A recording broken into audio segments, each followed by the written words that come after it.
Hello and welcome everyone from the studio of my own bedroom here in Burke, Virginia. Welcome to episode 2 of Wake Braddock Show. I'm Adam Hazara, and of course you guys will see I have a special guest with me today. But first ever on this show, it is Wake Braddock broadcasting analyst John Fedor, also Wake Braddock's football manager, joining me today, my broadcasting pal. How are you today, my friend? I'm doing great, Adam. How are you doing today? Man, I gotta say it's been a wild weekend, especially yesterday morning. I got into my first ever car accident. I'll Oh, tell you wow. that. Yeah, I'm okay. I was a bit banged up. My chest and neck were a bit sore, over the last day, but it's felt a lot better now. Taking some Advil, it's definitely Mhm. felt a lot better. But yeah, certainly a pretty interesting experience for me going for my first car crash, learned some valuable lesson. Now, it wasn't really my fault, but it was definitely a big learning experience for me. Basically, what happened was I was driving on a main road near my house, and Mhm. so there was this car parked on the side of the road, and then he kind of just was trying to make a U-turn. He came right in front of me without looking. He failed to yield right away, and I just T-boned him. So, Oh, I mean, wow. I hear though he's in a hospital, but for his injury was non-life threatening, and he should be okay. So that's Oh, good on his part. that's good, yeah. Well, I'm glad you're okay, and overall, other than that, I'm glad you're doing well. So, Yep. Thank you, John. Hopefully, you're having a good weekend yeah, too. I'd And say so. I know that this show is mostly about Lake Braddock sports, but of course, I don't know if you saw my Detroit Lions got another big win today. yeah, big win over who was it? We actually have a game on. Yeah, they were playing the Colts, right? Yeah. In Indy. Yeah, another big win, of course, for your Lions. And of course, my Giants, they continue to not do well, of course. Even with the change of quarterback, Tommy DeVito, and of course, Daniel Jones being cut, we got kind of destroyed by Tampa Bay. But that's just how it is being a Giants fan right now. But we're not talking about Giants. We're here talking a good winning team right now and Lake Braddock's football team. Yeah. Kind of get into that. And just before we do that, make sure you guys who are tuning in comment, like, subscribe, and share. For more info, we greatly appreciate trying to build up our following. So make sure you do that before you do anything else. So let's start today's show. So the first thing today, we got a couple shout outs. We're going to have a player of the game segment for each game that we're going to be recapping, and the player who did best in that game we're recapping gets a player of the game award. And a player of the game I agreed on was for a Wake Braddock football win over Mount Vernon was Ty Jackson. Big game, Yeah. 183 yards in the air, 3 touchdowns as well as a TD on the ground. Got some great reps for him, especially coming back from injury. Once the Bruins had a big leak in that Mount Vernon game back on Thursday, definitely good reps from, especially facing a good West Springfield team coming up here 2 nights from now on Tuesday. Of course, tune in to Wake Braddock Student Broadcasting News Channel. Me and, of course, the guys with me right now, John Fedor, will be on the call. You guys don't want to miss out. It'd be a We great will, yeah. game. Make sure you tune in. Of course, also, who's your player of the game, John, in that Mount Vernon contest? Just to pick someone different from you, I'd say honestly, my player of the game was Kai Austin. He had 3 catches for 67 yards and a touchdown. But if I can sort of piggy off of that, my sort of like surprise of the game, and of course that's in a good way, was his counterpart at wide receiver for us, Miles Harris, the kid who came here this season from Canada, and he had 2 catches for 51 yards and a touchdown, sort of a breakout game, really, really showing what he has been doing in practice for Lake Braddock this season, sort of learning a new game of football. Of course, in Canada, at every level, they play Canadian football. So he's just been learning the difference between that and American football. And last game, he really showed out. Yeah, someone who transferred from the Bill Crovers Secondary School in Canada, kind of like a Lake Braddock up there, secondary school, big football demographics, which is great for them. They've actually done pretty well in football up there. You saw it the other day on a broadcast. Caught not only his first touchdown of his season, first playoff touchdown, first touchdown was Lake Braddock Bruin. So congratulations to Mr. Harris on that. Of course, you said not much experience in the American game of football. So he hasn't gotten a lot of playing time, but he's still adjusting. I think, especially this is someone who the Bruins should really consider, especially, at some point down a stretch in this postseason, even though if he's not played a lot. He's just another deep threat guy, can really get down the field, make some big catches. 6-foot body. It's going to be hard to guard to on that strong side of Kai Austin, who's 6 feet as well. Of course, Robert Howling, who's also 6 feet as well. Never really hard guy to guard to. Bruins have some tall guys. Yeah. Just not a receiver, but just all over that team. And, is someone, probably someone you can turn to. We talk about how the Bruins have a lot of good depth. That's another guy who has good depth. Is it Miles Harris? As I said, especially in a postseason with these, weird postseason with just 3 games in 9 days, and coming into this West Springfield game, they're only going to have 4 full days of rest. And so that's someone, who they could kind of turn to if, in a situation where they kind of just want to give someone like a Kai Austin or a Robert Howling, maybe even Zach Hibner a rest at tight end. Probably more so Howling or Kai Austin since they're receivers and, Harris is not. But, it could definitely rotate, some of those key players in and out. And really, I think, Miles Harris, in a small sample size, has seen him this year of his play. He's been really good. I know he had a 50-yard catch, I believe, versus West Potomac. He really showed what he can do. He's a baller out there, in my opinion. Yeah, for sure. And I think it's really a shame that he's a senior right now, because he's certainly someone that I think if he was one of the lower classes, he could really be someone that these Bruins could develop. But definitely in the small sample size that he's shown here as a Bruin, he's definitely one of the more underrated players on this offense. But let's get to the other games that you wanted to have a player of the game for here. Yeah, so Ty Jackson was actually my only player of the game there. Now, I would say if I had to have any other ones, I'd probably say the Bruins defense as well. I think Trent Payne, Brown Callanan been playing well in the defensive line. I mean, they just kept stamping Mount Vernon. I mean, they were just dominating Mount Vernon that entire game of the offense. I mean, it didn't even look close from a get-go. Now, the Bruins did struggle a little bit with a couple. But I mean, they had a little trouble catching some screen passes, it looked like. I think, Xavier Baravino was out there, not really used to playing receiver. He was kind of having a little bit of trouble out there at first, when, Cerise was starting the game. But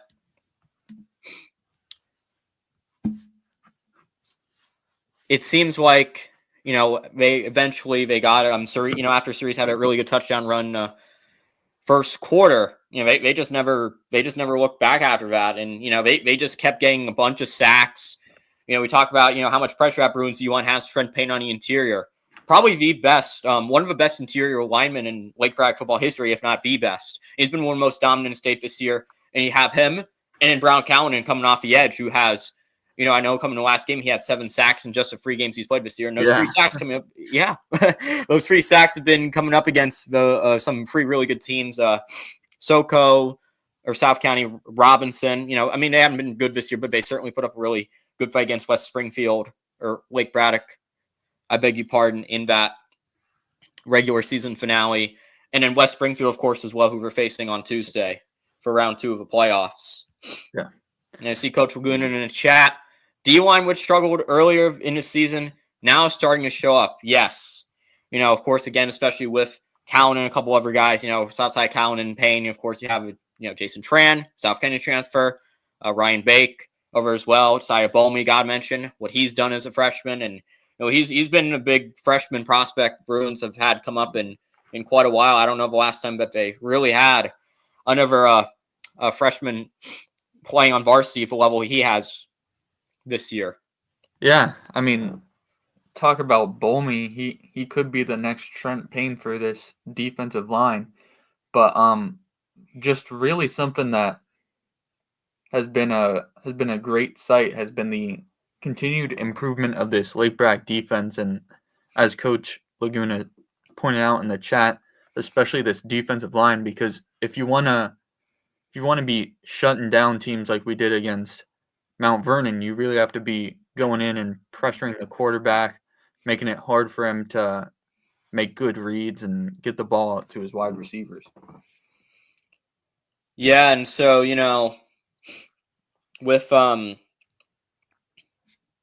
especially with West Springfield, who definitely runs the ball a lot. Their quarterback is a bit of a scrambler too. You really want that fast pressure, get down to him early. We're going to talk about West Springfield in a little bit, but I just do kind of want to go over a few of the other key points in the West Springfield game. Or the Mount Vernon game, I should say. One back on the back of 8 touchdowns. Of course, some dominant defense, especially from that line. Jackson looking really sharp, coming back from injury. Most time in the game since midseason. Probably expect him to be rotating there a bit more with Cerise to balance the rest of the stamina with the guys. With only 4 full days between last game on Thursday and the Tuesday's game. And honestly, this is someone who the Bruins. Now, I don't know if the Bruins would probably have him out there on Tuesday starting. I think they'll go Cerise just because his playoff experience and just how he's again really carried the Bruins this year. He's just kind of been their guy that Coach Doc has really wanted to go with. But, if Cerise is struggling to put up points, like he's kind of shown a few times, there's been a couple times where, he's kind of whacked. The thing with Cerise, he's a great quarterback, great passer in terms of accuracy, but he doesn't have a, deep long ball, the Josh Allen bomb, if you know what I'm talking about. Yeah. And Jackson really brings that. He can throw it really deep. He connects with one of the Bruins' really good receivers, which are probably amongst the best in the district. They have 2 first-team all-district receivers in Kai Austin and Holleen. Holleen could have been first-team all-district, but he wasn't. It was Kai Austin instead, and they weren't going to have 2 receivers from the same team be first-team all-district because they want to kind of show the other teams some love. And, there's 4 spots for first-team all-district wide receivers. And, they don't want half of them going to one team unless you're really dominating out there.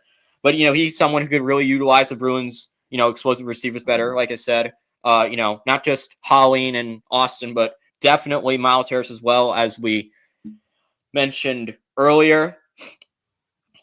And, like I said, Cerise, I look to see that he's probably going to be starting, in favor of Jackson. Yeah, and in practice, from what I've seen, they've sort of had them having similar amounts of snaps. But, yeah, I think that your intuition is right that Cerise probably will be starting because, as you mentioned, he led the Bruins through the playoffs last year, and then when Jackson got hurt this year, he actually he led the Bruins pretty well through that streak of winning games. Haven't lost in a while, with either of them at quarterback. But actually, I'm pretty sure it's just been Cerise at quarterback. But I digress. But as you were talking about with sort of the comparison between the two of them, I'd say that Ty Jackson, like, with running the ball between the two of them, Ty is sort of like more fast, but Michael, he's sort of got that magician type ability. Like, you've seen him during the season whenever he's getting rushed at by defensive linemen or linebackers, he's been able to get away from them and either find someone down the field or just use his legs and get the first down or even get close to the first down. So, while Ty Jackson is sort of more quick than he is in that aspect, Michael is he sort of has more vision with his running. But as you said, Ty Jackson definitely has an arm, and not only will he be able to show it during the playoffs this season, but he'll definitely be able to show it off next year as a senior when he's starting. Yeah, definitely one of the big players the Bruins have coming back next year in that class 26. You have Jackson, Hibner, Peyton Holmes at running back, defense. You'll have Tran, Brian Bake, who's one of the top ranked D lineman prospects in his class in the state. Linebacker, you have Matthew Holcomb. The secondary, you got a lot of guys coming back compared to this year. We didn't have any. Khalid Cash, who was first team all district. Gallant. You have Xander Quadros coming back there. So definitely, the Bruins are definitely in good shape for defensively next year. And offensively, they lose Holleen, they'll lose Kai Austin, they'll lose some O-linemen, Marwin Diab, Tyus Ackle. Now, I do want to shout out Marwin Diab. He actually earned his 4th D1 offer the other day from Towson. His 3 other ones are from Delaware State, St. Francis Hampton. Someone really underrated for Bruins, getting a lot of, but he still played great. even though he was not an all-district player, but it doesn't have to do with awards. It, more just has to do with more so how you're just playing on a field. Just don't worry about rewards. And, he's someone who's getting highly recruited for his size. I believe he's about 6'6", 6'7". I'm not sure his exact size. I forget. But somewhere between 6'7", I'm pretty sure. 6'7". Okay. Yeah. So, that's someone who's, obviously getting, for that, he's highly recruited by, a few D1 schools for his size at the FCS level. And Coach Laguna has a question for us here. He's asking if we're concerned about the health of these guys. Practice today. You were there, of course, right? Yeah. Okay. Keep in mind, whoever comes out of 6C will have to face either Patriot Madison as they've rested more. Yeah, that's a concern. So in the first round of states, last year was 6A facing 6C, 6B facing 6D. It's changed again this year. And before last year, it would always be like 6C, 6D, like all the Fairfax County teams going up against one another. And then you'd pretty much have Prince William going up against the 804 or the 757 teams. So like Battlefield going up against like Oscar Smith or, Manchester, because Highland Springs wasn't in 6A until last year. So, And now this year it's 6C, 6B, 6A, 6D. So then whoever comes out of 6C, probably be Hayfield, in my opinion. We'll get more to that next show. If, Lake Braddock moves on, they'll probably play Hayfield. They'll definitely play Hayfield, actually. That'll be a big game, Hayfield versus Lake Braddock. And then you mentioned you think Hayfield's definitely going to get out of it. Yeah, I think so. I think they're just too good for Fairfax. I don't think they're going to get out without a big fight from Fairfax, though. From what I've seen, Fairfax, they seem pretty confident with where they're at, and overall, just sort of confidence reverberating through that team right now. Especially after the big win they just got. And you talk about like the running backs they have as well. So yeah, Jeffrey like Lynch, and then Maltese. Moman was also I believe, Offensive Player of the Year with Mark Anthony White over at West Springfield, but last time I checked, he's actually out for a season. He had some injury, so unfortunately, he's going down. So Fairfax won't have him, but they'll still have Lynch and Maltese. As my understanding, they're healthy going into that Hayfield game, so they'll have him. But of course, Hayfield has Jeffrey Overton, but probably the best running back in the state for Virginia Tech commit. And he like, statistically speaking, is from a historic standpoint, he actually looks like he's one of the best running backs in Virginia high school football history. Like I think he's less than 1,000 yards away from breaking the all-time record, which is like 9,000. Jeffrey Overton has over 8,000. Maybe he breaks that if Hayfield can get far enough. He'll probably get enough carries and probably get 100 yards. We're probably going to guess he gets well over 100 yards every game, so he'll probably do that. And in terms of that Fairfax matchup, I don't think it's going to be as bad as like a team like facing like Hayfield was facing with like Edison. Edison is not nearly as good as Fairfax. Yeah, we're not even close. I could go on all day about how bad national district teams are, but Fairfax much better than Edison, especially defensively. They got a couple of nice guys there, D-line, Davin Tolson, Travis McLean. And then they have Maltese playing both sides of the ball. Of course, mentioned up running back. He's also really, really nice over there for the Lions at linebacker. So I think it's probably still going to be a blowout. Not as much, though, by like how much Edison lost, which was 75-7 on Thursday. I feel it's probably going to be around like 50 points. That Hayfield still wins, though, and they're going to blow out Fairfax big time. I think Fairfax scores at least 2 touchdowns, though. Especially with their running attack that they have, I think at least 2 touchdowns. But yeah, I definitely think Hayfield can still win that pretty comfortably. But going back to Coach's question about being concerned about the health, it's hard not to be concerned. You've got 3 games in 9 days. Of course, due to the crazy predicament we're in, we're not gonna talk about it that much, the whole scandal and everything, but it's a lot less time in between to sort of get ready and be better rested for the next game. obviously after this game against West Springfield, saying that we win, the schedule is going to be a lot more normal. Sort of like Saturday games now, which is sort of the normal in the playoffs. Usually, I mean, usually it's not Tuesdays and Thursdays, but yeah, like I'd definitely be concerned about it. But I mean, these are some tough kids, and they're coached by some great people, so I'm sure that they're going to be able to be adequately rested.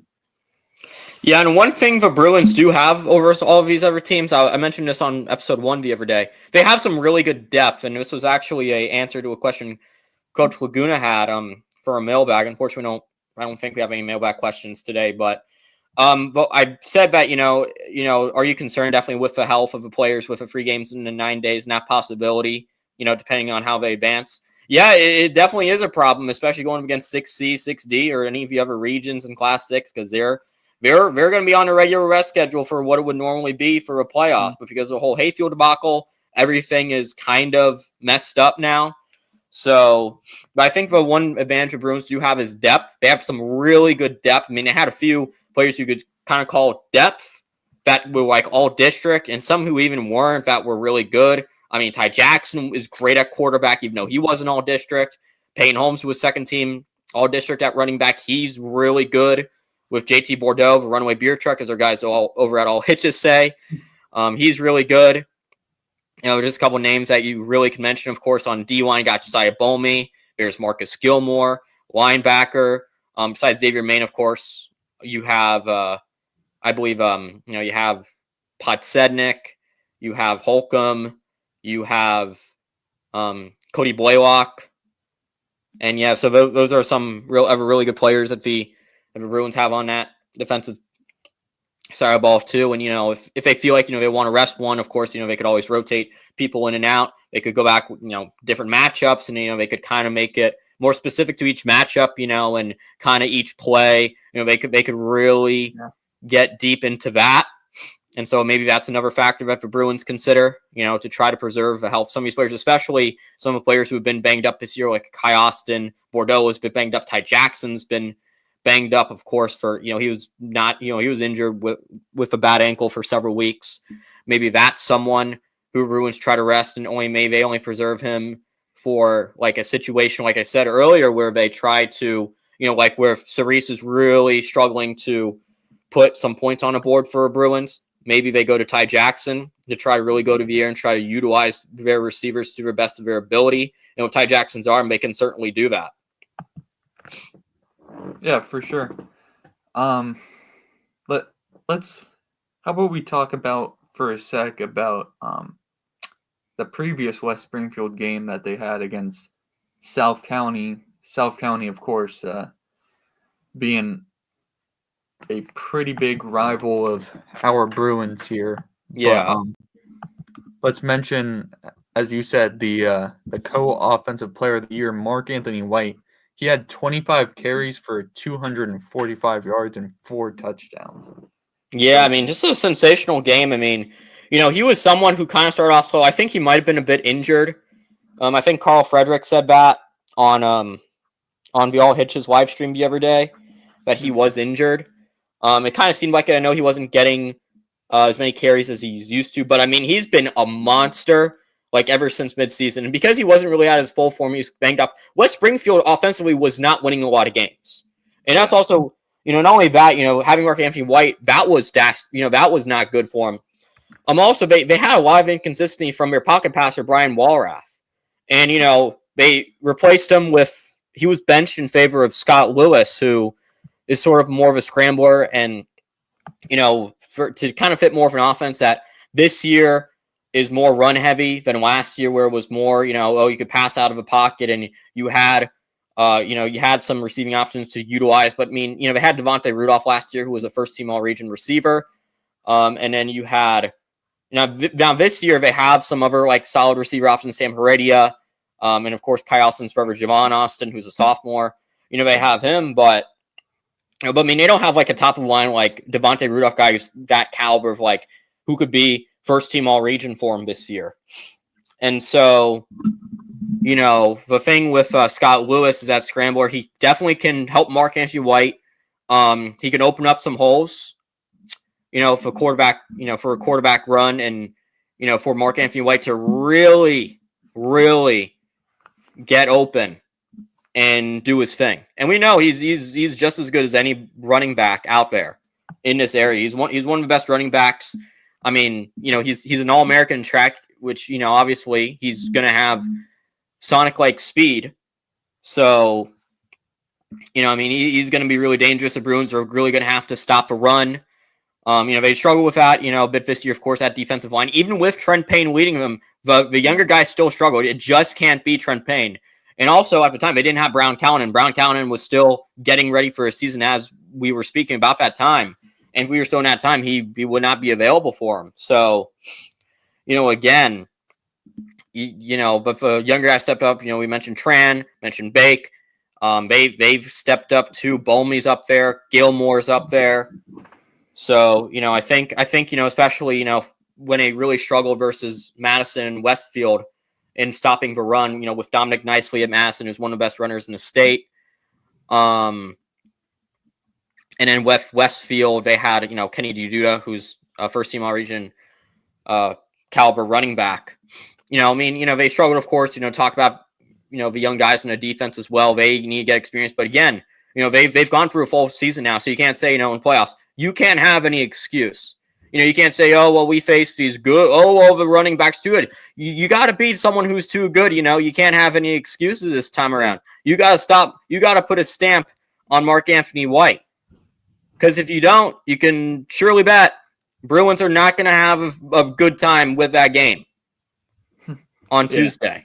I mean, you talk about the running backs that they had trouble with at the start of the season, and as the season went on, they slowly sort of improved in that area. But even as the season went on, obviously the game against West Springfield was a game later in the season. They still had trouble against him, for sure. I think he had 95 yards that game still, and still averaged a good amount of yards per attempt. Yeah, so it's definitely going to be an interesting game on Tuesday. But you talk about him, and then if Lake Braddock wins on Tuesday, they will surely face Hayfield. And then you talk about Jeffrey Overton Jr. as well.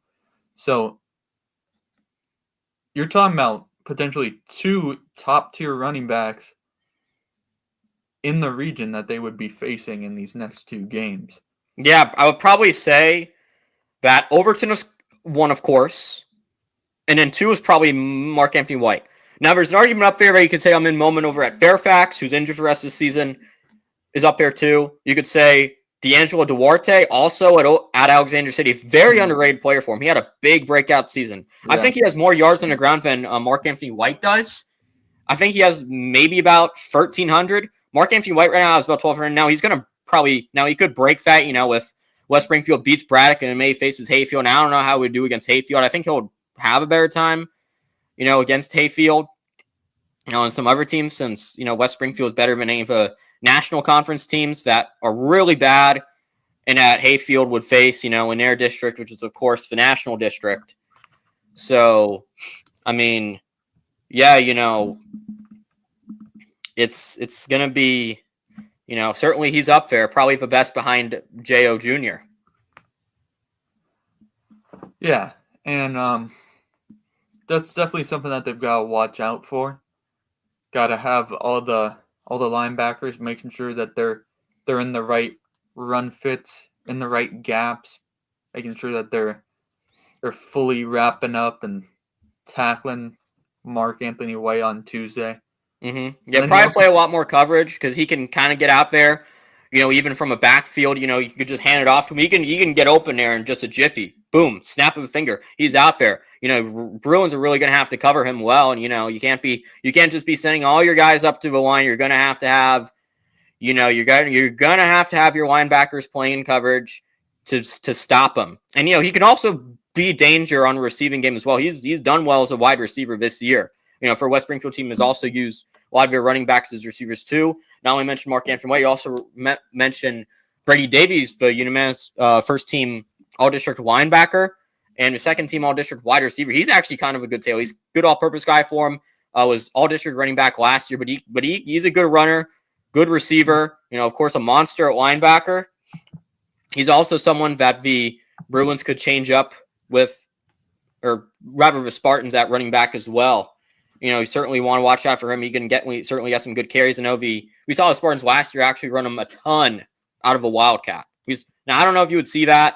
I think Mark Anthony White was injured that game, and I think the Bruins kind of had a problem last year in the region semifinals, and this will be a rematch of last year's region semifinals too. Braddock West Springfield was a matchup there last year.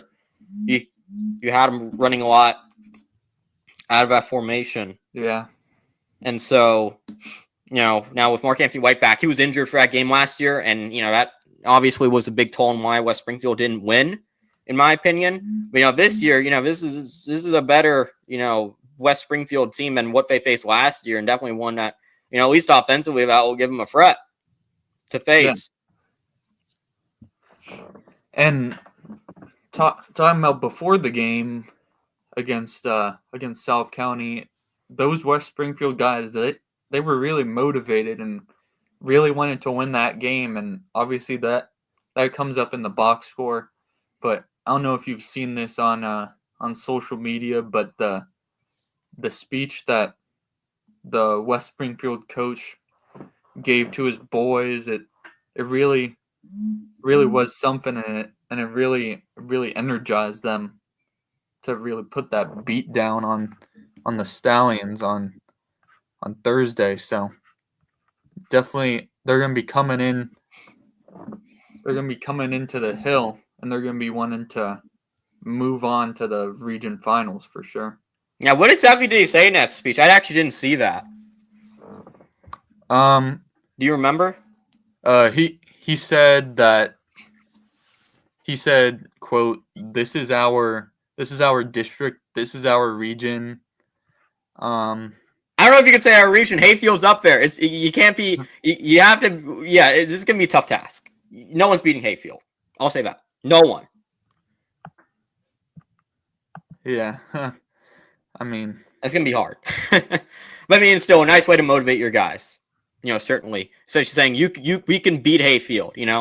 Oh yeah, he said, show the world this is our district, and he was like, this is our region, and stuff like that. But yeah, anyway, they were definitely a lot more motivated during that game than South County. Talking about South County, what a drop-off they've had from last year into this year. Yeah, it's been tough. They actually had their first losing season in 14 years in 2010. So the last time they didn't make playoffs. They've made the playoffs every single season since, and ever since then they've appeared in states, I think 5 times. 2011, 15, 19, 20, 5 times, and then 21 as well. And they've won. They won a state title in 19. They were in a state finals in 2011. I think they lost to the Power 4A now, the Phoebus Phantoms. Phoebus was actually in the same class as South County at one point, but yeah, that's a discussion for another time. Yeah, certainly that's been one of the strongest programs in Virginia, or about the last decade and a half now. But South County with them this year, a lot of quarterback issues. Henry Mishka coming into the season was supposed to be your starter, got injured, got a season-ending injury. I don't know what it was, but I know it was bad enough for him to not play at all this season. And then their next guy in line was supposed to be Nick Samay, who unfortunately didn't start the season healthy because he had a bad ankle. And so it was kind of Tyler Orff, who's their all-state receiver, playing at quarterback. But again, he was pretty awful. I think 3 touchdowns to 9 picks. Wasn't good at all for Stallions. They weren't really getting much out of him offensively. There was a couple of games where South County wasn't even really looking like, the team that you would expect them to look like most of the time. But eventually Samay did come back. And he's an okay quarterback, better than, what Orff was doing, for about the first half of the season. He's a good dual threat guy. Definitely could open up some holes. Steve Chroma there. That moved Orff back to receiver. That was a boost for him. We also have Trevin Campbell, who's a first-team all-district wide receiver, who was great. And then also, not as only a quarterback where they were kind of banged up, really. Their defense was really banged up as well. They had a lot of starters missing at one point. I think actually in the game of West Springfield, they had like 8 or 9 defensive starters missing. Not even joking. Now, they eventually, I think they got most of the guys back towards the end of the season, but I just don't think they were really just healthy enough. They were coming back, they came back healthy, but I don't know if really they were up to full strength and going to the postseason. And so, I wonder if that really affected them, against West Springfield. They lost West Springfield by almost 30 points. It was, I think, 41-12 a final on Thursday. The one thing that they can take from it is, I saw the stats. Samay had over 100 rushing yards on 15 carries, and that's pretty good. That's pretty good for a quarterback, whether he's dual threat or not. So, Coach Laguna in the comments saying to you, this is why the freshman level important in building a team. This is why Lake Braddock deep in depth. SoCo never developed, nor WSHS. That's a hot take from Coach Laguna. Yeah. So where does like Orff and all these other state players coming from? We also have Hunter Malky on defensive line who's really good. They had Aaron Bangora, a DB who was first team all district. And I know South County had a couple second team, honorable mention guys, but again, but they're actually quite a bit of a younger team this year. I know Coach Jerry Pannoni was preaching a lot about how it was going to be a young team, but they were still expected to be a big contender in Patriot. And it showed at times they were. They showed against Lake Braddock in Week 9 at South County. By the way, Lake Braddock won at South County for the first time since 2021, and the first time at South County since 2016. That game. So that was a big win for South County, and I really think Lake Braddock would have been a great matchup, Lake Braddock South County, because I don't think South County has ever lost to Lake Braddock in the playoffs. South County has literally won every single meeting those two have had in about the last 20 years. South County is about that same age, so there's something to keep in mind. But yeah, certainly for South County, a season that they kind of want to forget. Of course, again, first losing season in 14 years. And yeah, I mean, just not normal to see number from Stallions. And of course they had the injuries, but, yeah. And I think they would have been a lot better. I definitely think they would have been as good as West Springfield or Fairfax in terms of records, Lake Braddock as well. But, so yeah, that's really what I see with Stallions this year. And, I think Michigan's probably going to come back healthy next year. We're going to have Samay as well. But both those guys, Orff is going to be gone. Still have Trevor Campbell, first team all district receiver there. So I still think that will be something really in their favor with having Mishka back and Samay. I mean, you talk about Aaron Bangura. I mean, that's a name that a lot of people in the Lake Braddock football program will never forget, especially with his words before the game against Lake Braddock. But yeah, definitely a disappointing season for South County, as you said, not living up to what they've always been. But definitely more of a developmental year for them. Yeah, I think we're going to be on better track next year. I think they could still figure it out. Yeah, and I mean, having the record that they had and still being able to tough through it, especially with the injuries, and still make the playoffs for them, pretty impressive. But there's a lot of bad teams that make the playoffs, so I guess that's also something I kind of want else to touch on. You speak of bad teams, and people are like, I see this on social media, and this is about the whole Hayfield thing. There's people saying that Hayfield is in the playoffs. They're 9-1, of course. I mean, they have a bunch of FBS guys. They're gonna, obviously be a really good team, despite all the controversy with them. And but the thing is, though, Mount Vernon, we're like Mount Vernon, Edison. They're like 1 or 2 games better. They're like, I know Edison was I think both of them were about 5-5. No, Mount Vernon was 5-5. I'm not sure what Edison's record was. It's either 4-6 or 5-5. And they're saying because Robinson's 3-7 or Alexandria City's 3-7, they don't deserve to be in playoffs. Here's the thing, though, with the way you saw Robinson play against some pretty tough teams this year, South County beginning of season. Now, of course, like we were just talking about, but I mean, I still think they were still good enough in that game. It was still a 14-point game. And, South County, I still think had some guys healthier for that season opener with the Rams. And so, you kind of mention it. And then, there's also not only South County, but they also played, close to Lake Braddock in that season finale, regular season finale to be specific. It was 35-20. It was all back and forth. I mean, Robinson, they got a nice little team there. It can definitely keep up with a couple pretty good teams. And then you also have Alexandria City kind of doing the same thing. They played close with South County. They played close with – they actually beat West Springfield. Now, I think that was during a time where we were still having offensive struggles. But, I mean, that's still something to beat, for an 0-10 team last year to go to beating West Springfield. That's still, I think, still kind of impressive in its own way. And I think, just how built the Patriot District teams are, specifically Robinson AC, they would destroy the National District teams. And for that, you could just say that they probably are much more deserving to be in playoffs than Edison Mount Vernon. Those two National District teams, Edison Mount Vernon, I'm going to say right now, they don't deserve to be in the playoffs. And I think the only way that they're in the playoffs is probably because of a PowerPoint system. Now, I'll mention one thing. National District teams, except for Hayfield, this year and maybe fewer teams past 2019 Mount Vernon and late 2000s Edison Eagles. Those are probably like maybe 2016 Hayfield Hawks as well, before Overton was there. He was still at Freedom at the time. Those were teams, but most of the time the National District has been awful in football. Even Hayfield, most years outside of 2016 and this year, of course, they've been garbage. I'm just going to say that they're not good. National District has never been good. Now, again, they have smaller population. Now, all that is just their fault. It has to do with population. They have much smaller population, smaller talent pool. That's true.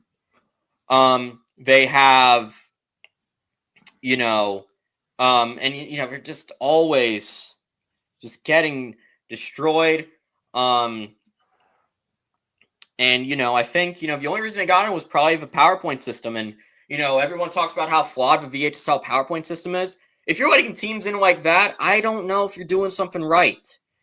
Especially, I think something that should be factored in is the strength of schedule. Because if you think of PowerPoints, power rankings, how people do it, they always factor in strength of schedule for these teams. And I think they should also factor in how close they play with these good teams. And that should kind of determine who gets in. Because the playoffs is for people who, it's for who's the best teams, And even if you're not a good team, you're still like the next best team.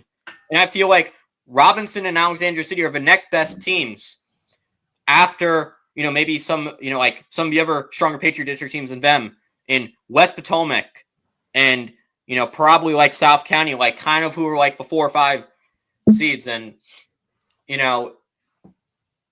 here's the thing. Coach Laguna actually says, correct. It is based on the foundation of a program. Let's be honest. No one wants to play for a losing program. And then, they're struggling basketball a few years because there's no foundation guys. Yeah. And, I think it's really, it really needs, VHSL really needs to fix that. And again, you can't have losing. You want to show some love. But again, it's about the playoffs. You're there to compete. It's not about showing love. I think it should be more about, whoever deserves to be in playoffs should be in a playoff. If, and again, maybe they should, there's been talk about this too. I think they should move National District. They need to realign these districts in these regions. Maybe they should have National District in every region with teams that are more on their level, and not, have them competing against Patriot District teams, them getting blown out. If you really want to talk about it, it all from all like a competitive standpoint and just forgetting about, trying to learn, teach the players good lessons and all that. And Coach Laguna 100% agrees. Thank you very much for that comment. But yeah, it's just not good. People who are saying this on like X, these people are probably casual fans who don't know nothing, who probably don't know anything. They probably don't care about how bad National District is. They don't know it at all. And they don't know about, how Patriot District teams, it's overall bigger population. They're overall better. And, again, but it just makes people look, but again, in some cases, it makes people look extremely uninformed and really stupid. I hate to say it, but that's just how I think. But again, yeah. And, Robinson, I want to bring another point. They had one of the toughest schedules. They could have done it this year. They had one tough schedule. They faced these tough, they faced Lake Braddock, Fairfax, West Springfield, all really good Patriot District teams. And, he's saying, Coach Laguna in the chat saying, in addition to that, about what I just said, there's some who haven't played the game nor coached. And, he has a point there. And so, again, and also they face Gainesville. They face Madison. I mean, some of the toughest teams all around Northern Virginia. Alexandria City too. They face Colonial Forge, who's playing in the region finals over in 6B. They're actually probably going to be one of the teams that could face Hayfield. Yeah, this is Hayfield we're talking about, and then you also have Forest Park, who, they didn't make playoffs. I mean, they have some very solid. I think they have a couple FBS linemen over there, a good running back in Landon Hunt. I mean, it's a good Forest Park team over there in Cardinal, and Gainesville is a very good team. Colton Kilmer. Coben Smith, you're talking about, Eisenhower at receiver. I mean, that's a Cardinals team with some studs, despite the fact that they've only been around a few years. That's a good Gainesville team, and they could have, had they maybe played a bit better versus Patriot in the first round over in 6B, they could have definitely gone on to face Battlefield. And maybe with Battlefield and injuries, if Cal Moshe hurt for the rest of the season, I could say that maybe Gainesville could have made the regional finals. And, and here's Coach Laguna saying Forest Park team watching year 2 with former Herndon head coach now at home. Yeah.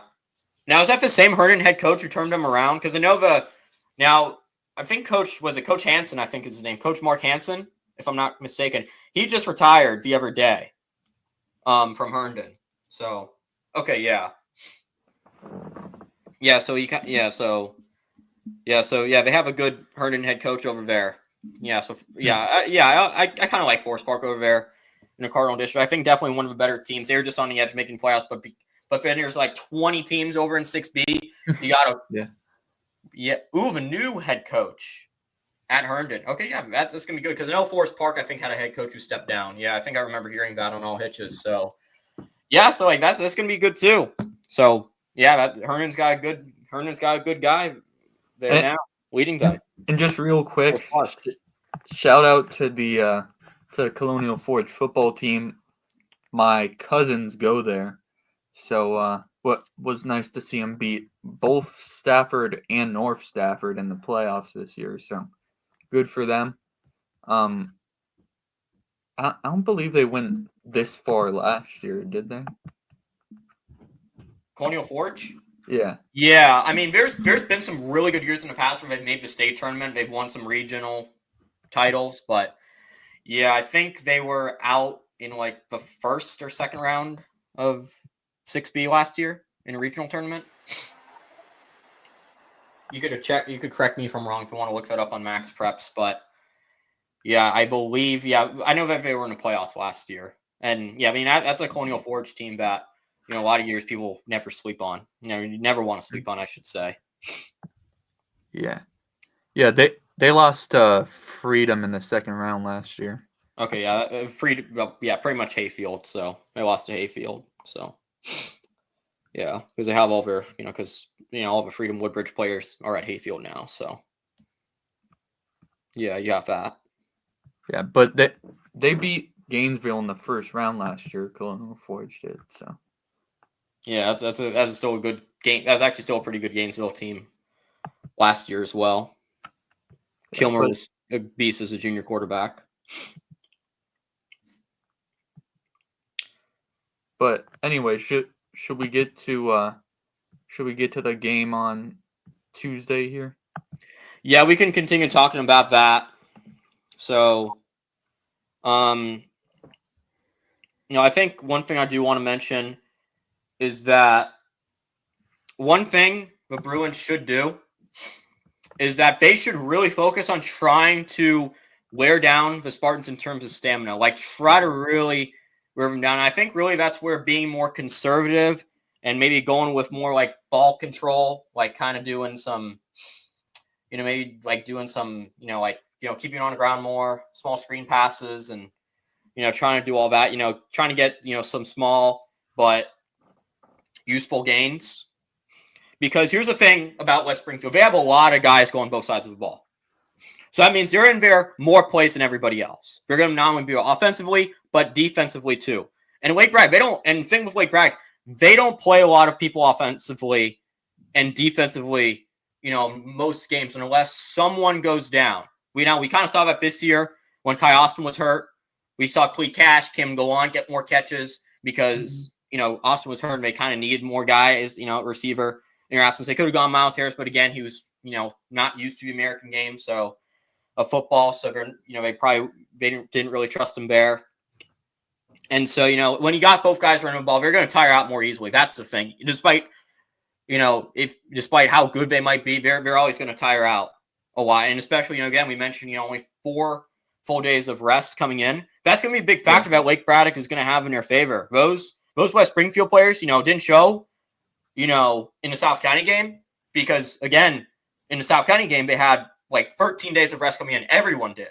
But again, this is where you're going to see some fatigue in some of these players. But at Lake Braddock, you're probably going to see fatigue to some extent. But I think it's going to be worse for West Springfield because, they have all these guys playing, both sides of the ball, especially some of their big name players. Brady Davies, a first team all-district linebacker, Isaiah Gallagher, 2-time all-region first team D lineman.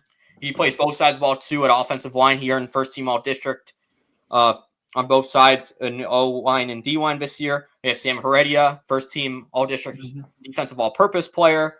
He was also a big part of their offense at receiver this year as well. So, I mean, that's a few guys there, and you kind of wonder, does West Springfield only have one of those guys playing at, maybe one side of the ball? Maybe they only play Davies at linebacker and not have him receive, just more focus getting on the ball to Mark Anthony White, so that they can, keep him at their best state of game possible to play. And then, so, you have that, with probably Heredia. Do they keep him just on defense? Just keep a receiver, just try your best, Mark Anthony White. But again, Mark Anthony White, you can't rely on him. He's going to tire out too. So you kind of have to do spread the ball. Get Kai Austin's brother Javon involved. Get, who else do they have? I think, who else do they have? They could also go with Mark Anthony White again, a receiver. As a receiver, they could try that out. But again, tire him. So I think, they're probably going to be forced to use Davies and Heredia, who play receiver as well. And probably, maybe Javon Austin, Kai Austin's brother, is more involved too. Because I believe he doesn't play, to my knowledge, he doesn't play both sides of the ball for West Springfield. Like I said, we have a lot of guys doing that. I'm pretty sure he does just play wide receiver again. Okay, yeah. So you might see Javon Austin get more involved. Kai Austin brother, that'll be Austin's. That'll be interesting too. And, Javon actually wasn't that bad. He's a nice little promising player for West Springfield receiving court.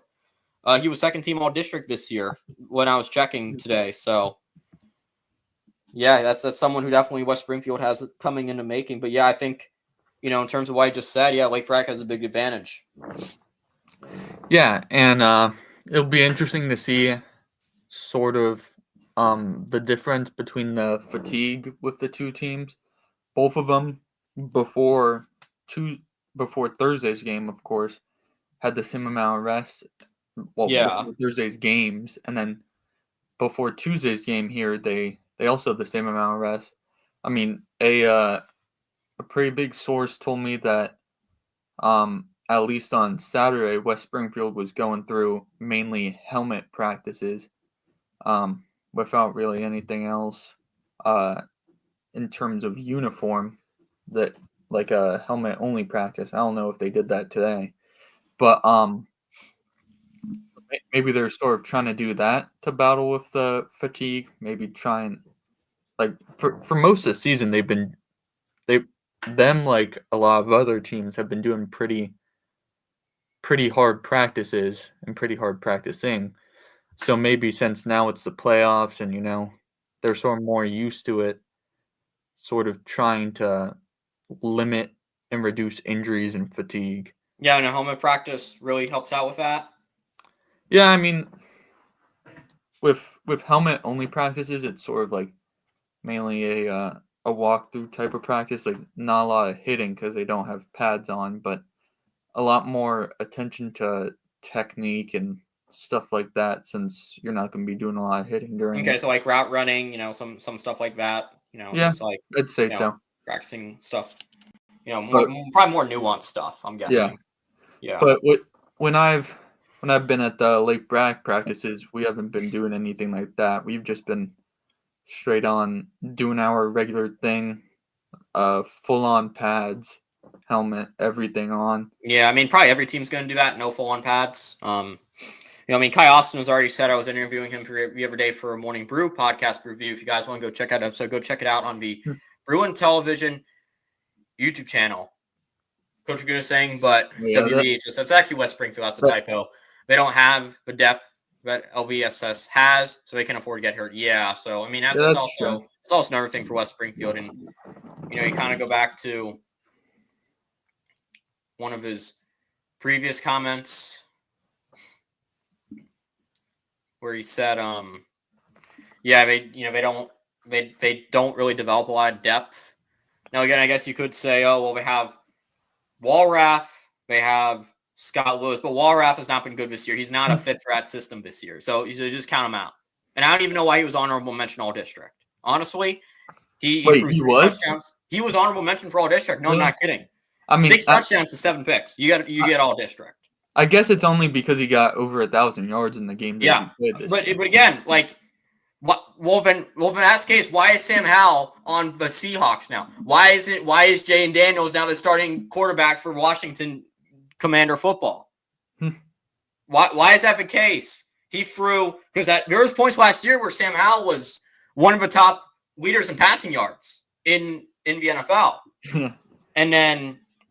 But he had a terrible touchdown to pick ratio. I think it was like 22 to 21 that he had last year. He led the NFL in picks thrown, I think. And so, and now he's a backup behind Geno Smith at Seattle. So like, you kind of make that analogy. So like, he was good last year, but now he's like not good. So like, Howell threw 21 touchdowns to 21 picks. Yeah, exactly. But like, Walraff is probably not even a factor for him this year. And again, I mean, I hear he has a deep arm, so we have Baller, who's in the comments. He says, "These guys know ball." Yeah, thank you very much for a comment. We appreciate you tuning in, of course, with the other 2 viewers we have right now. I believe the other one's Coach Laguna. So, guys, haven't smash that like button, as they always say. Subscribe for more. Again, we're gonna, try to plug that again, and of course, again, also tune in for Tuesday night, Lake Braddock Student Broadcasting News Show. Me, John, will be on the call for the Lake Braddock West Springfield game. That's gonna be a really exciting game. Should be, and so. I mean, be fun to watch. I can't believe that that some people in the sports media around here are going to that Hayfield Fairfax game when really this one I think is going to be a lot more of a close game. Because Hayfield, with all the publicity they've been getting recently, you'd probably know that they. But I think people are going to be here because it's Hayfield, and the cheating scandal with recruiting, all that stuff. So. I mean, obviously that stuff is in the news. You guys want to know that, go check it out. It's all in the news. I don't think we need to explain it here. I think in terms of this game, though, it's going to be a lot more close, a lot more of an exciting game. I mean, hopefully, if you're a Lake Braddock fan here, hopefully it's a close game that Lake Braddock can win. But definitely, it'll be a fun one to commentate with. I think it'll be close. I think West Springfield will definitely give Braddock some run for their money. And, I don't know if, I should say, I don't know say this, but like, it was Walraff, only being helped out. High school primetime coming soon. Yeah, we're gonna do that. We got some plans for that. We'll explain that at a later time. But anyway, with Brian Walraff, he had like we mentioned earlier, he had Devontae Rudolph, an all-region first-team wide receiver last year, and I think what happened, in the offseason. Now I'm not sure what's going on over at West Springfield. We can only guess unless we actually go there. But we're at Lake Braddock, so we can only see what we stuff for Bruins. But thing with West Springfield is I know in the offseason they got a couple of, we're just an hour into the show. Thank you guys for tuning in who've hung around with us this long. Thank you very much. But they brought in a couple Fairfax coaches in the offseason. And Fairfax, as you guys know, they have a very run-heavy offense, like a lot of ground and pound stuff. Sort of like, old Robinson sort of stuff. I wonder if that had any influence trying to build around. Now, again, Mark Anthony White is there. That's probably what they were aiming for, changing the offense up this year. They really wanted to be around. Excuse me, my burp. They really wanted it to be around Mark Anthony White. That's what I'm trying to get at. Yeah, with all the talent that we've seen him have through these last 4 years, I mean, why wouldn't you want to build around it? But yeah, it's interesting because just the fall off. Yeah. And again, why didn't Ty Jackson get all district? Like, why didn't he even get an honorable mention over Brian Walraff? Ty Jackson was a lot better. He had 8 touchdowns to 3 picks and then 6 touchdowns to 7 picks. In fact, he had over 1,000 yards. Ty Jackson had over 1,000 yards too. Or no, actually, no, he had 800, but yeah. I think 800 in 6 games. He didn't play the full season. Who cares? Like, he still was much better. And I think there's players who even played like 6 games that still got all district. It just doesn't make sense to me, man. I just don't get it. Yeah. And I think the coaches vote on it. But again, I don't know if they look. I'm guessing their performance. They look at their stats, and I don't know if they look into like who they are as a person. I'm pretty sure that plays into it too. But again, I've seen a lot of I've seen a lot of. I'll tell you, especially in baseball, softball, I've seen a few questionable picks for like these all district, all region, all state teams. These all whatever. It's really weird to me how they choose it. And, they I just don't know. Yes, Coach Gooner is saying, yes, a huge mistake by the Spartans or West Springfield. They've done well in recent past.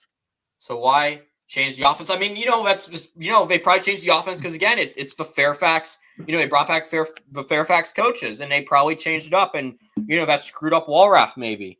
Because Walraff, we're thinking, we're probably thinking, you remember in the Hayfield article the other day about, I think it was the Defector article that it was written was that, there was the sophomore quarterback there who, was told he was going to be the face of the franchise the next couple of years. And then, these, what's reported, Daryl Overton comes in, Isaiah French comes in from St. John's.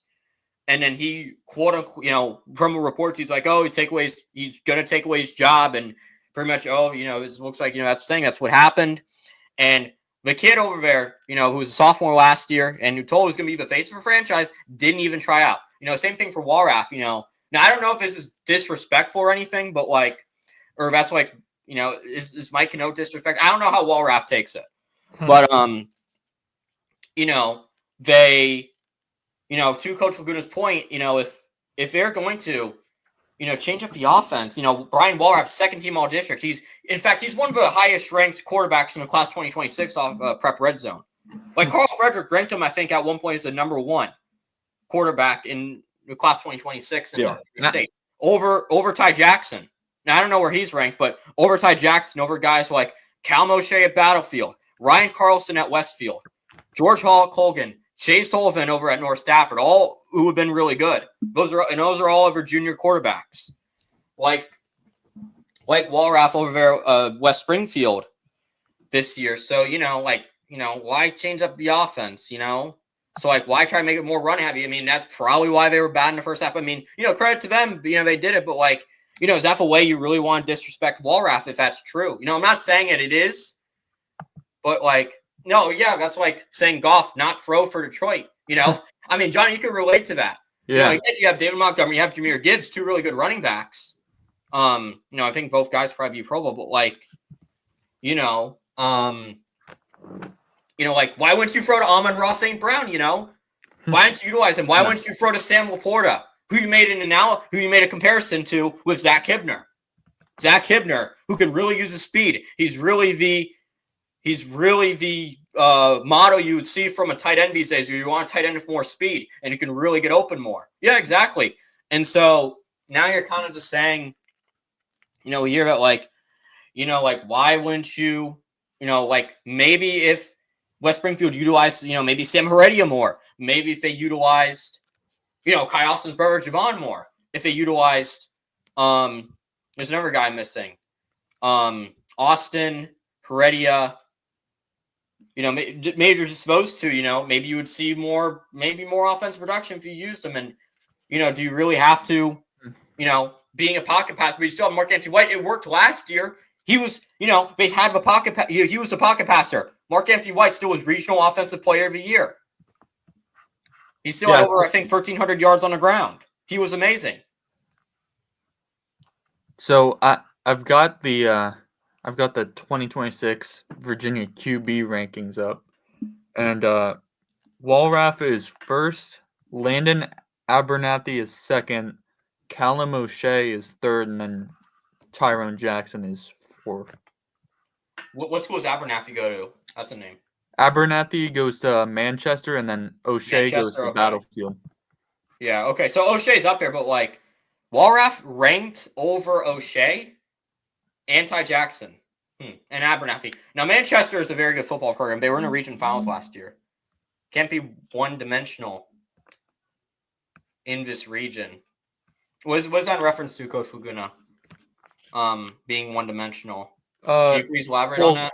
Well, in football, like in terms of being one-dimensional, it's like you can only pass or you can only run. So, like what Coach is saying is in this region with the tough teams that you're going to be playing, you can't only be running the ball. I mean, yeah.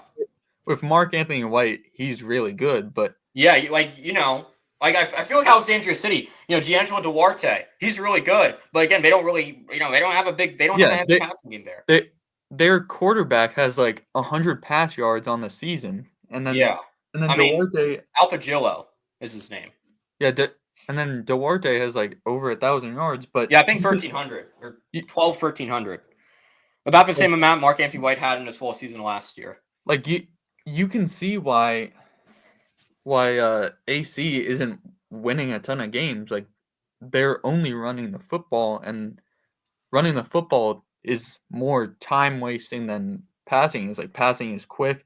Yeah. And running the football takes more time off. So then, of course, you don't really have a ton of time to score. And then when you get stopped a lot, then you can't score a ton. So that's why Alexandria City hasn't been really that good this season. And then with West Springfield, obviously Mark Anthony White, and then you've got Brady Davies, and obviously they pass a lot more than Alexandria City does, but that's why they don't have more wins than they do right now. So yeah, but I mean, Alexandria City, rebuilding a bit after a 0-10 season last year. They improved this year to, they finished 3-7 again. Again, we mentioned earlier, probably the way PowerPoint system thing works. Didn't get into the playoffs. They should be in there over Mount Vernon. They should be in there over Edison. Even if they're one-dimensional, they're probably still good enough to be like a lower 7 or 8 seed. So I think that's something to, again, keep in mind. But okay, true. JD, they also don't develop lower. Yeah, I mean, it's important that, again, with the depth, that's why it's good for Lake Braddock. Who is West Springfield going to go to? Who's West Springfield going to go to if someone gets too tired, an offense or defense? It could be anyone. Who's Christian Sadek, a kicker? Is that who you're going to go? Christian Sadek, you're just going to put him in at receiver. Now they wouldn't do that. Now in a fairy tale world they would, but again, it wouldn't happen. And again, I'm going to try making a smart analogy here. So I got my big brain head on. So, you talk about, the PowerPoint system, and, I think there's just a lot of things VHSL out of date. Especially, let's just talk about specifically with PowerPoint system. A lot of it is out of date, just the way it works and just how, like the teams, just the way various teams being seated and the teams that are getting in that aren't, and that should be getting in over some teams that shouldn't be in. It's just like me, kind of just like me. If you guys don't know, I have a portable CD player. And I still need to get with the times. I have kind of gotten into the times a little bit. I do use Spotify. I do stream music. But again, I still like using my old CD player. I still like watching movies, using a DVD player. I use my PS4 because it can play DVDs. But, again, you kind of see, what you got to do. You kind of got to get with the times and, kind of update it, because people want, better ways, to do certain things. And, especially here, they want to see it more consistent, more effective, and, how you're going to put these teams into the playoffs. Now, what would you do to change it? Because something that obviously you see with like college football, they have a whole committee system that literally watches every single college football game, especially the top teams, but they pretty much watch every college football game and they look at it and they make rankings every week starting in I think week 5 or something. But they just go together and they watch all the games and talk about it. I think actually I wouldn't be opposed to that. They should kind of adapt that system. Yeah. In high school. Stop with this PowerPoint. Maybe just boot the power, just kick the PowerPoint system out altogether. Have a committee. Maybe it's the coaches. I don't know if it'd be the coaches or some other VHSL committee. And I don't really know the validity of coaches, some bias, validity, for validity reasons, how would that work? But again, I wouldn't hate that idea of like having a committee, like how good teams are and, having a team to get in that, I would definitely not be opposed to a similar system to college at the very least. Yeah. I like that idea a lot. And with the college football committee, it's like the committee is full of not only like athletic directors, which I think it's either active or there's also retired athletic directors, but it's also active or retired coaches, something like that. So I think in terms of being not biased, they should have like they would probably have like more retired people because obviously they're not going to be as affiliated with programs as more active people at that position are going to be. But also if you have like a team that isn't in the playoffs as much, like just having like a athletic director or something from that school could also be good for not being biased, because I mean, how are they going to be able to pick their team if their team's not going to be in the playoffs? And I mean, I feel like it could be sort of a revolving door where you switch the members of the committee every year, really depending on it, like sort of like if you have active members, sort of switching them to like not be biased or like sort of not have any trouble with the selection of it. But I think that would certainly be a better system in every way than to have those PowerPoints, which are definitely not the best way to select the playoffs in the VHSL. Yeah, I mean, probably be more retired coaches. I think they definitely have the most experience and probably just deciding things like that. They kind of know how the system works, and they obviously have the most knowledgeable as well.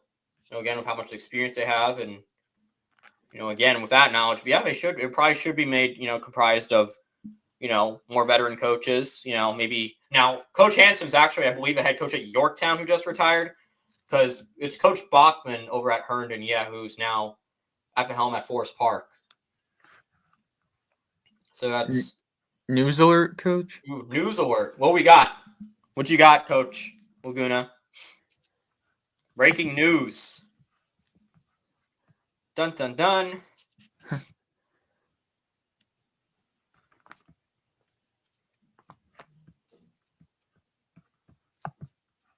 What is the news?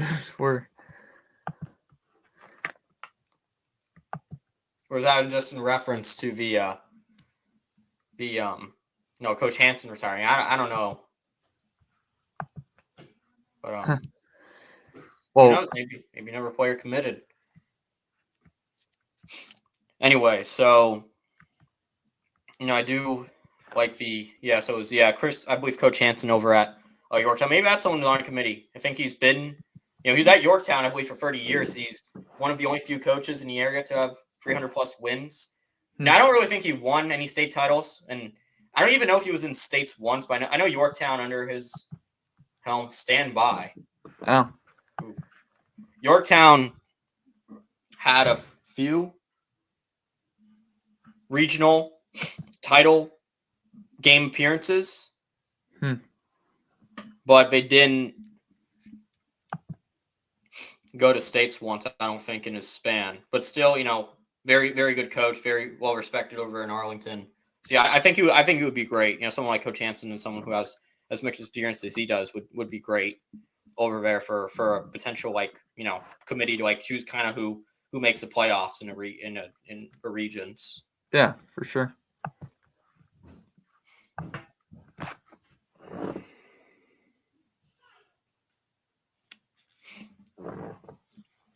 Yeah. And we've gone well over an hour here with this episode right now. Sent.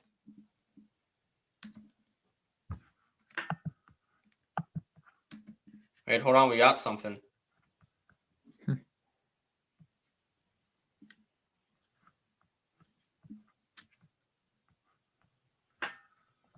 What you got? So something with FCPS is Roy to Hayfield. So I'm just gonna read the letter. So it's from FCPS. I'm trying to scan through it. Wait, basically it's trying to see. Can you send it to me? Yeah. I don't know if Laguna sent it to you.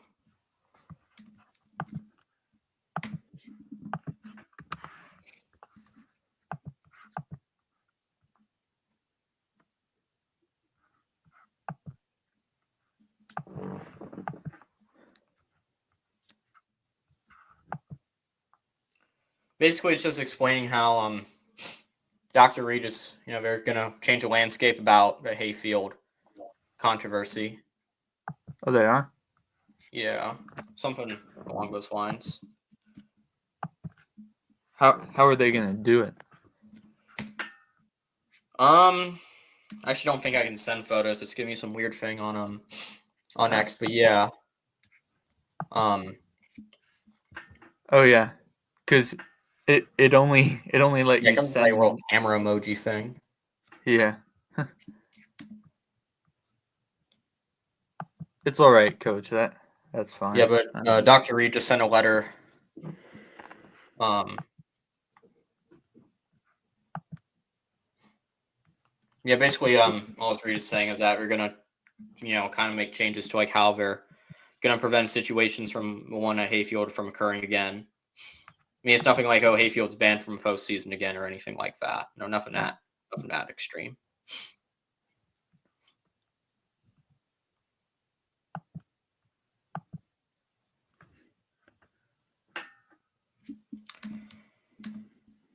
Yeah, that's the news update. Yeah, thank you, Coach Laguna, for that. And going almost an hour 20 minutes on a show, and very much so. Again, thank you guys for the support. So let's continue a little bit of talk about West Springfield. a couple interesting stories. We mentioned how Scott Lewis, kind of took over a quarterback. Walraff struggling, to adapt to the new system over there. We also had Anthony Bayo over there at tight end, kind of a former quarterback. Yeah. Who was kind of competition to Walraff coming into the season. Again, Walraff was the starting quarterback for Lewis Spartans still coming into the season here in 2024. But then, Scott Lewis took over. But then Bayo came over to he converted from quarterback tight end midseason and second team all district. That's another guy who the Spartans get more involved in their offense. I think he only plays one side over at tight end. So I see Javon Austin and Anthony Bayo being more so used on offense this year. If the Spartans, whenever Spartans go to the air, probably see Austin, Kai Austin's brother, and then again, Anthony Bayo going there. And then Lewis, another thing about him is that he wasn't even in the conversation to the quarterback battle going into the season. But because then Bayo moved to tight end, and then Lewis kind of became, I guess, a second string guy behind Walraff, and then Coach Parker made a switch to Lewis over Walraff. Yeah. On Prep Red Zone, Scott Lewis is like 340 something total in the 2026 rankings, but honestly, with how he's played in you could definitely see his stock rise. Yeah. 347. It's pretty good. You got your subscription to Prep Red Zone? Yeah, I do. Yeah. Oh yeah, you do, because for games and stuff. Yeah, I don't. So I know it's a bit of money. I'm trying to save up for a car, but yeah, I know it's quite a bit of money. Well, it's not me that's paying for it. It's my dad. So. Okay, yeah, your dad.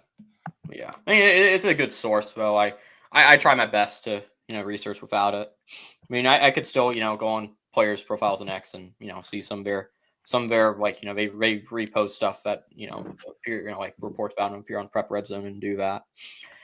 But yeah, overall it's been a great show.